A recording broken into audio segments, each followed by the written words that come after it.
العاشرة تماما بتوقيت العاصمة أسمرة. إلى حضراتكم نشرة الأخبار لهذا المساء، مستهلة ياها كالمعتاد بأهم وأبرز العناوين. عقد اجتماع لمناقشة مخالفة قوانين الأراضي في مصوع.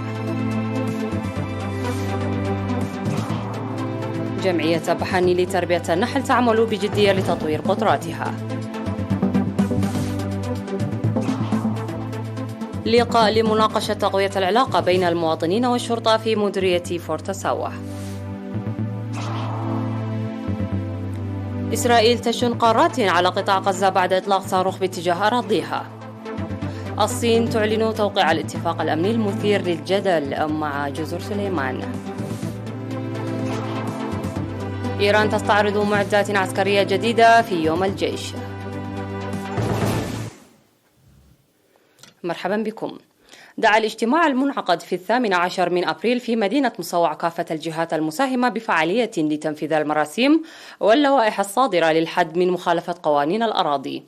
وكان الهدف من الاجتماع الذي شارك فيه المدراء ومسؤولو الأقسام والفروع وكذلك شركاء العمل لتهيئة أرضية صلبة تساهم في تصحيح المخالفات السائدة للمراسيم واللوائح باتباع الطرق القانونية الخاصة بالأراضي وتنشيط الجهات العاملة في المجال.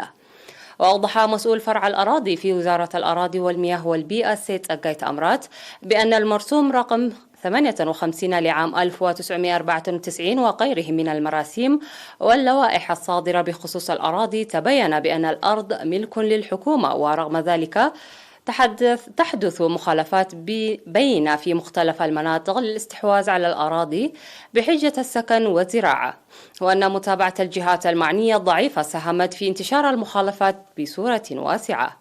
وأشار السيد أجاي إلى اتخاذ خطوات لازمة للحد من ظاهرة المخالفة القانونية للأراضي، إلا أن عدم اتخاذ خطوات سريعة وعاجلة أدى إلى تعقيد المهام، مشددا بأن تنفيذ شامل للمراسيم واللوائح الخاصة بالأرض تتطلب تنسيق كافة الجهات وعمل جاد.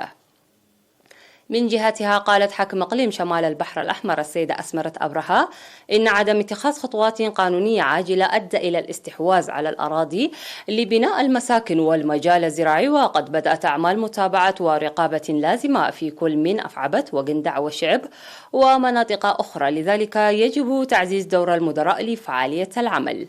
وناقش المشاركون بإسهاب تنفيذ مراسيم وقوانين الأراضي وطرق تساعد في تصحيح القصور الظاهرة في مخالفة قوانين الأراضي وسبل علاجها.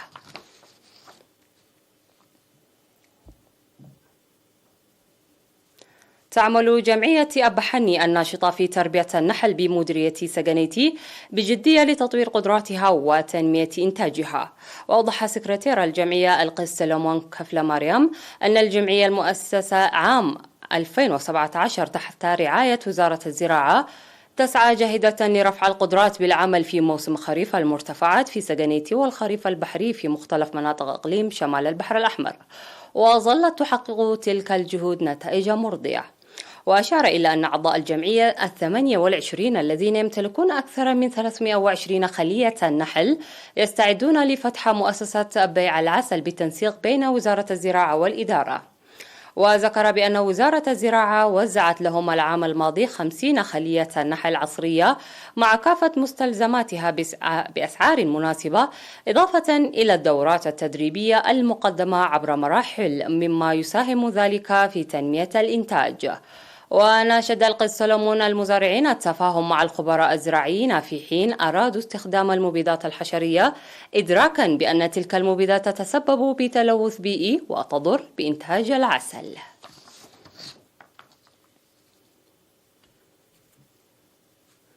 دعا الملازم قبرة برهاني قائد الشرطة في مديرية فورتساوا لتعزيز العلاقة بين المواطنين والشرطة للسيطرة على ظاهرة الجرائم والمخالفات وحوادث المرور، وذلك في اللقاء الذي عقده الملازم قبرة في 12 من أبريل مع مدراء الضواحي والأعيان ورجال الدين وأعضاء الشرطة الأهلية والمعلمين. وقد طالب الجهات المؤثرة على المجتمع العمل بفعالية في إطار الجهود الجارية لرفع الوعي والمعارف القانونية. وقدم توضيحا مفصلا حول تقوية العلاقة بين المواطنين والشرطة ودور المجتمع في مكافحة الجريمة وكشف المجرمين، ودور تعزيز العلاقة الثلاثية بين الآباء والمعلمين والطلاب لمكافحة الجريمة والمخالفة، وتعزيز دور الأعيان في إحياء القيم المجتمعية والسيطرة على التجارة غير القانونية والأنشطة المعرضة للجريمة، وتقوية الشرطة الأهلية ومواضيع متعلقة بالقضايا القانونية. وذكر الملازم قبرة سائب برهاني أن تقوية العلاقة بين المواطنين والشرطة أساليب مجربة لمكافحة الجريمة والمخالفات، منوها لاستمرارية المواطنين والمجتمع في مديرية فورتوسا وتعاونهم الفعال مع الشرطة. في غضون ذلك أفاد مراسل وكالة الأنباء الإريترية إيرينا بأن مركز الشرطة في فورتوساوا قدم في 5 و6 من أبريل سيمينارات تنويرية حول تنفيذ قوانين المدارس والدبلوماسية والأخلاق، وكذلك رعاية ومساعدة الجهات المحتاجة. وقال مدير المديرية السيد أبو بكر محمود إن إدارته تعمل بجدية لرفع مستوى معرفة القانون، مشيدا بالحملات التي تنظمها الشرطة.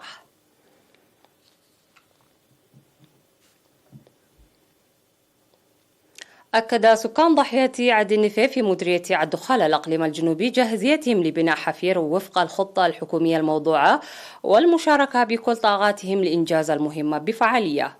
ونشد مدير الضاحية السيد برهاني عندي لتسريع الخطة لما تلعبه من دور كبير في التقليل من مشاكل شح المياه الجوفية التي تشهدها المنطقة. من جهته ذكر المدير التنفيذي للضاحية السيد كيدان برهي صعوبة المشكلة الظاهرة، منوها بالجهات المعنية لمنحها اهتماما أكبر. تقع ضاحية عد النفيف التي تقطنها 780 أسرة على الجهة الغربية من عد خالة. سيداتي سادتي، هذه كانت أخبارنا المحلية. فاصل قصير من ثم نعود لمتابعة الأنباء على الصعيد العالمي. رجاء يبقوا معنا.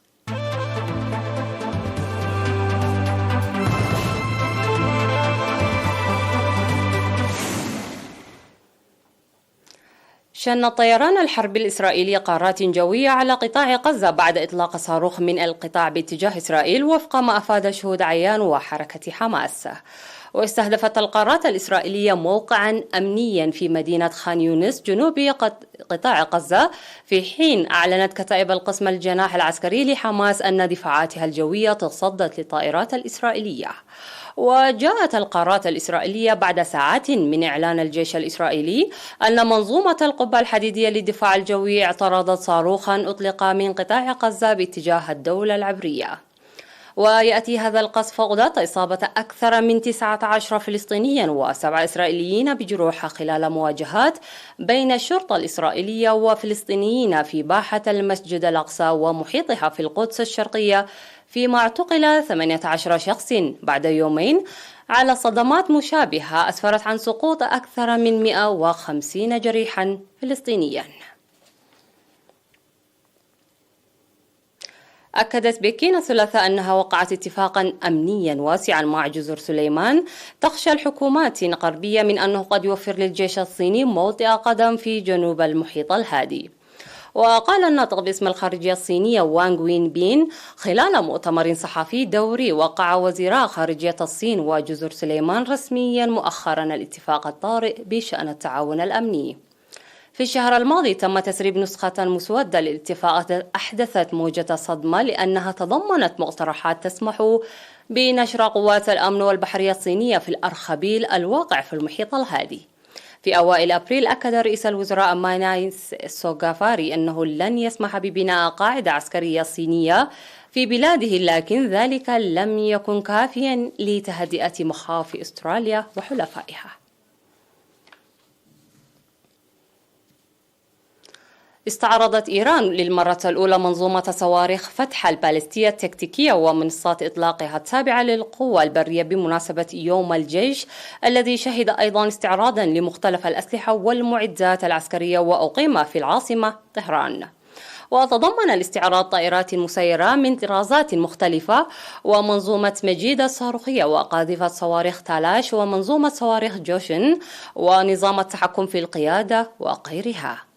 وقال الرئيس الإيراني إبراهيم رئيسي الذي شهد العرض في كلمة له بهذه المناسبة إن الجيش الإيراني أصبح قوة مجهزة ومستعدة للدفاع عن البلاد.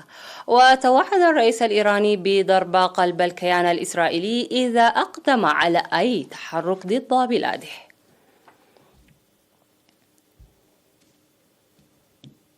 أدت الحكومة الباكستانية الجديدة برئاسة شهباز شريف اليمين الدستورية أمام رئيس مجلس الشيوخ محمد صادق سنجراني، وشارك في أداء اليمين بالقصر الرئاسي رئيس الوزراء شهباز شريف. ويضم مجلس الوزراء في المرحلة الأولى 30 وزيرا و4 وزراء الدولة و30 مستشارين، معظمهم من حزب الرابطة الإسلامية وحزب الشعب.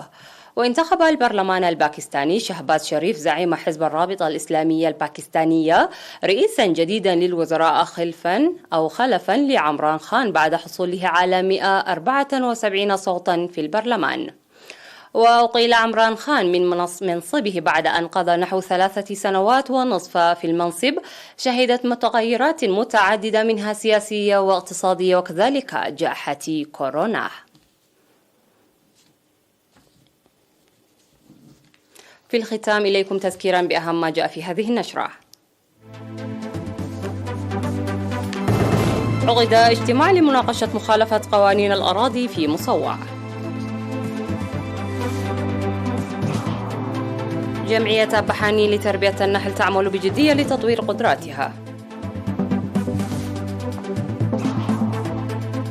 لقاء لمناقشة تقوية العلاقة بين المواطنين والشرطة في مديرية فورتو ساوا.